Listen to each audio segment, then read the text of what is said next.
जब कोई आपके बारे में बुरा सोचे तो सोचने दीजिए, आप मत सोचिए, क्योंकि आपके लिए कोई बुरा सोचेगा वो उसके संस्कार है, पर आप उसके लिए जो सोचेंगे वो आपके संस्कार हैं। इसलिए आप क्यों अपने संस्कार खराब करें।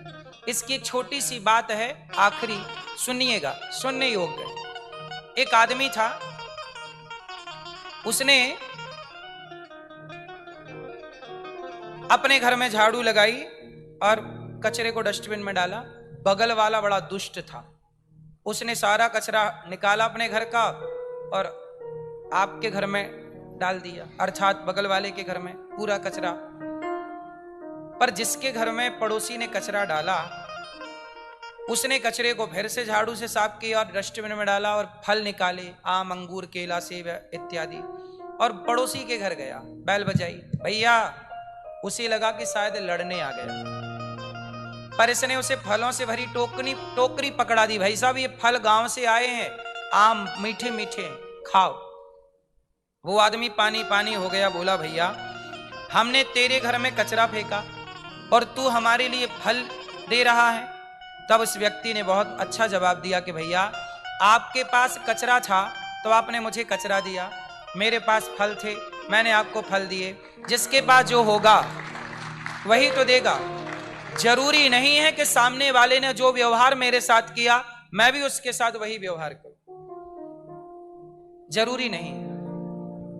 क्यों जरूरी है? जब तुझसे ना सुलझे तेरे उलझे हुए धंधे, तब भगवान के इंसाफ पे छोड़ दे ए बंदे, वही तेरी मुश्किल आसान करेगा, और जो तू ना कर सका वो भगवान करेगा। एक बार भगवान पर छोड़ तो दो। सारे काम आप खुद मत किया करो, कुछ भगवान पर छोड़ दिया करो कि ये काम भगवान करेंगे। बात समझ में आई मेरी माँ? मैया सो तो नहीं गई मेरी माँ? तो कुछ काम किस पर छोड़ेंगे? सारे काम हम क्यों करें भाई? आप माना कि किसी ने मेरा अपमान कर दिया, चलो भैया कर दिया ना आपने, अब मैं आपका अपमान क्यों करूं?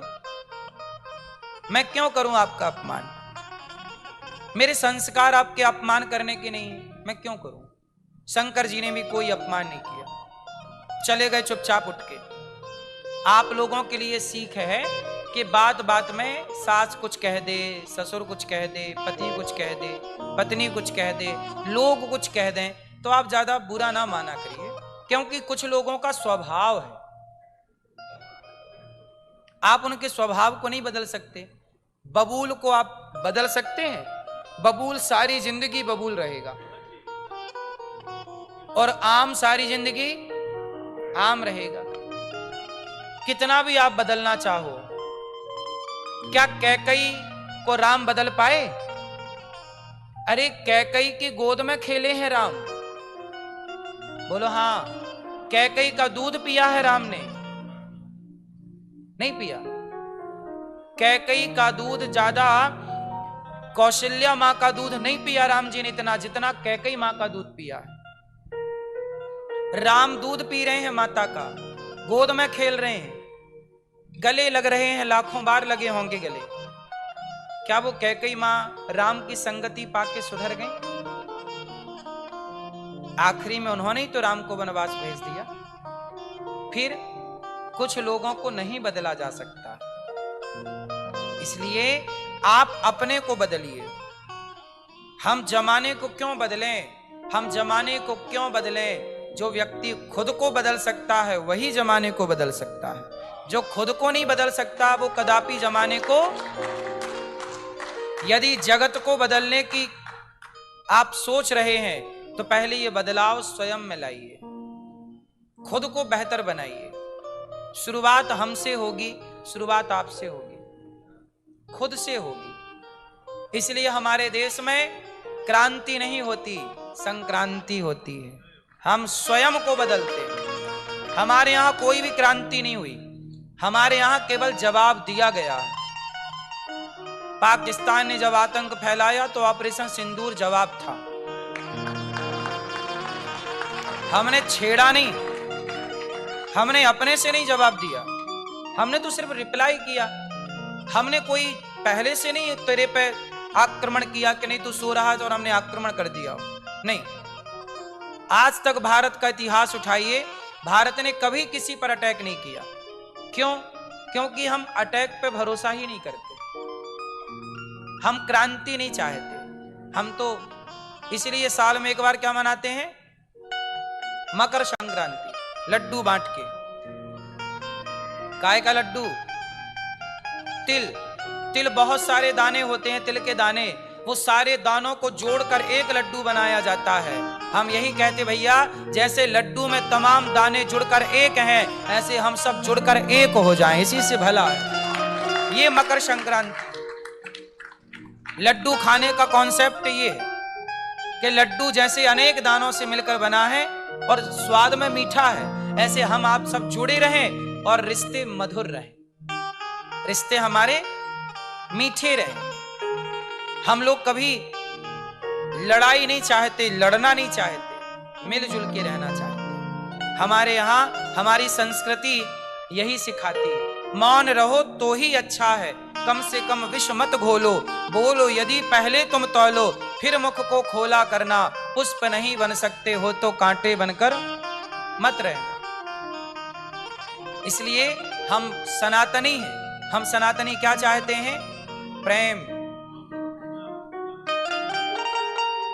हमारा प्रेम जो है सबके लिए है, हमारा हृदय सबके लिए खुला है, पर हमारी सरलता को, हमारी सहजता को आप कायरता मत समझ लीजिएगा, क्योंकि यदि कायरता समझोगे तो फिर आप गलती कर बैठोगे। हम सरल के लिए सरल हैं, पर यदि हमसे टेढ़े बनकर व्यवहार करोगे तो टेढ़ा बनकर जवाब देना भी हम सनातनियों को आता है, और यही सीखना भी चाहिए। जैसे को तैसा। हम सनातनी, हम गीता भी सुनते हैं, हम गीता भी समझते हैं, तो गांडीव भी चलाना जानते हैं। अर्जुन के पास गीता भी है और गांडीवेर दुर्योधन। गीता से मानेगा तो सुन गीता, पर गीता से नहीं माना तब गांडीव निकालना पड़ा। तो जो गीता से समझे उसे गीता से समझाओ, ना समझे तो गांडीव तैयार होना चाहिए। यही सनातन है। इसलिए राम जी के हाथ में धनुष है, बोलो हाँ। दुर्गा के हाथ में तलवार है। क्यों? क्योंकि भैया हम गीता से, हमारे हाथ में माला है। भाई माला मतलब हम राम राम जपते हैं, पर हम राम राम जप रहे हैं। हनुमान जी तो सबसे बड़े राम राम जपने वाले थे, लेकिन हनुमान जी को भी दुनिया ने गदा चलाने के लिए मजबूर कर दिया कि नहीं? बोलो हाँ। हनुमान जी को भी गदा चलाना पड़ा कि नहीं? तो हम राम राम जपने वाले सरल सीधे लोग हैं। सरलता रखिएगा साहब, सीधे रहिएगा, पर अपने भीतर ज्ञान रखिएगा, सारा ज्ञान रखिएगा, कब किस चीज की जरूरत आ जाए। ठीक है? तो कुल मिला के हम आपको बस यही निवेदन करेंगे कि हमारी संस्कृति क्रांति की नहीं, संक्रांति की है। हम बाहर से युद्ध नहीं करते, हम अपने भीतर के काम, क्रोध, लोभ, मोह की बुराइयों से युद्ध करते हैं और अपने को जीतने पर भरोसा करते हैं। हम आपको क्या जीते? शंकर जी खुद को जीत चुके हैं और शंकर जी चले गए। दक्ष प्रजापति बोलता रहा, कोई उत्तर नहीं दिया। शंकर जी के गणों ने उत्तर दिया, फिर उनके गणों ने उत्तर दिया, खूब श्रापा श्रापी हुई। और वही सती, दक्ष ने कनखल में यज्ञ किया, सबको बुलाया, शिवजी को नहीं बुलाया। माता सती उस यज्ञ में बिना बुलाए गई और माता सती उस यज्ञ में शिव का अपमान देखकर जल करके भस्म हो गई। क्या हो गई जलकर? बोलो, जल करके भस्म। और जब माता सती जलकर भस्म हुई तो माता सती का शरीर, जलता हुआ शरीर भगवान शिव ने छाती से चिपकाया और लेकर दौड़े। तब भगवान विष्णु जी को लगा कि ये तो शिव जी छोड़ेंगे नहीं। तब सुदर्शन चक्र से माता सती का जलता हुआ शरीर टुकड़े टुकड़े किए। तो जितने टुकड़े किए वह 52 टुकड़े किए, 52। तो 52 टुकड़े किए तो 52 जगह पर वो एक एक टुकड़ा गिरा, वही एक एक शक्ति पीठ बनती चली गई, जो कि 51 शक्ति पीठ भारत में है। हिंगला शक्तिपीठ पाकिस्तान, चूंकि पाकिस्तान पहले भारत का ही हिस्सा था, तो वह शक्तिपीठ पहले से वहां मौजूद थी, तो बंटवारे में वो पाकिस्तान के कब्जे में चली गई। तो हिंगला शक्तिपीठ एक छोड़ के 51 शक्तिपीठ भारत में है।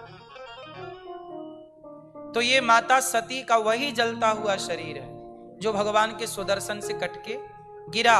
और भगवान शिव बाद में माता सती पार्वती बनी, और पार्वती जब बनी हिमालय की पुत्री 10,000 वर्षों तक घोर तपस्या की, बिल्व पत्र खाकर के तपस्या की। तब भगवान शंकर ने कहा कि आपने बिल्व पत्र खाकर तपस्या की है, आज से मैं बिल्व पत्र को स्वीकार करूंगा। तब से भगवान शिव पर बिल्व पत्र चढ़ने लग गया।